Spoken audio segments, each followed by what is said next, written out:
इधर नए साल पर बीएसपी अध्यक्ष मायावती ने कांग्रेस, बीजेपी और समाजवादी पार्टी पर हमला बोला। एसपी पर अति पिछड़ों का हक मारने का मायावती ने आरोप लगाया।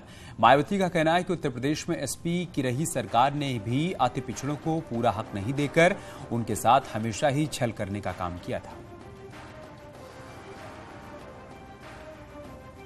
वर्ष 2022 के अंत में यूपी की सियासत में उठा ओबीसी आरक्षण का मसला अभी शांत होता नहीं दिख रहा है, क्योंकि बसपा प्रमुख मायावती ने वर्ष 2023 के पहले ही दिन 17 अति पिछड़ी जातियों के आरक्षण को लेकर सपा सरकार पर हमला बोला है। उनका कहना है कि इन 17 पिछड़ी जातियों को आरक्षण सपा की वजह से नहीं मिला है। इसके साथ ही उन्होंने भाजपा सरकार को भी सलाह दी है कि वो किसान और गरीब मजदूरों के लिए नीति और नियत में बदलाव लाए। साथ ही कांग्रेस की भारत जोड़ो यात्रा पर भी सवाल उठाएं। उनका कहना है 85% वंचितों और शोषितों को शक्ति देकर ये काम बसपा ने पहले ही कर दिया।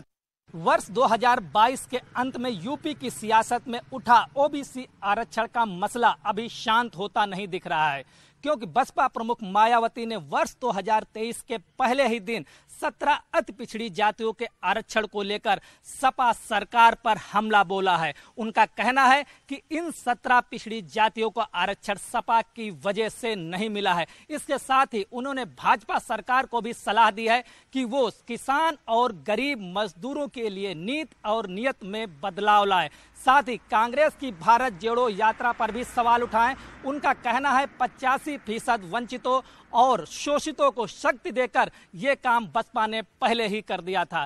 कैमरामैन प्रकाश के साथ संदीप पांडे, न्यूज 18 दिल्ली। इसके अलावा मायावती ने बीजेपी पर भी निशाना साधा। वहीं बीजेपी के वरिष्ठ नेता लक्ष्मीकांत वाजपेयी ने मायावती पर पलटवार किया।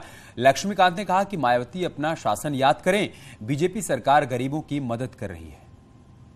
साथ हैं बीजेपी के वरिष्ठ नेता और राज्यसभा सदस्य डॉक्टर लक्ष्मीकांत वाजपेयी जी ने आज बसपा प्रमुख सुबह एक ट्वीट किया है, प्रेस नोट भी जारी किया। आरोप लगाए भाजपा धन्ना सेठों को सुविधा देती जब गरीब और किसान इससे वंचित हैं।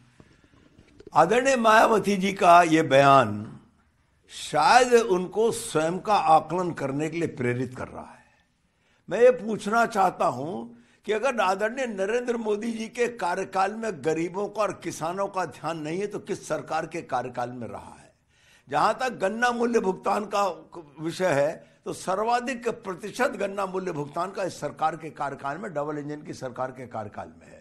आम आदमी को, गरीब आदमी को कोरोना काल से जो निःशुल्क राशन मिल रहा था 80 करोड़ लोगों को, उसे आज से फिर 2023 के लिए पूरा जारी कर दिया गया। आज से राशन मिलना शुरू हो जाएगा। तो गरीब कल्याण और किसानों को जो सरकार ने सम्मान निधि दी है, फसल बीमा योजना दिया है, क्या इस सब चीजें किसान के लिए लाभकारी नहीं है? मायावती जी का ये आरोप कतई बेबुनियाद है और उनकी हताशा और निराशा का प्रतीक है। सपा प्रमुख अखिलेश यादव ने किया है कि जो भाजपा का वादाए 22 था वो लफाजी नुमाइश था। क्या कहेंगे आप इस पे? तुकबंदी बनाने के लिए तो धन्यवाद आदरणीय अखिलेश जी का, लेकिन मैं पूछना चाहता हूं कि उनकी तुकबंदी सत्यता से बिल्कुल परे है। हमने अपने लोक कल्याण संकल्प पत्र में जो वादा किया था 2022 में किया था ना, अभी तो 22 खत्म हुआ है और 2022 का किया हुआ वादा 27 तक के लिए हमारा वादा है। 100% हम लोक कल्याण संकल्प पत्र को पूरा करेंगे और यह उदाहरण देंगे कि किसी अन्य राजनीतिक दलों ने, क्षेत्रीय दलों ने जो सरकारें उत्तर प्रदेश में चलाई हैं, कभी अपने लोक कल्याण संकल्प, अपने चुनावी घोषणा पत्र का वादा पूरा नहीं किया।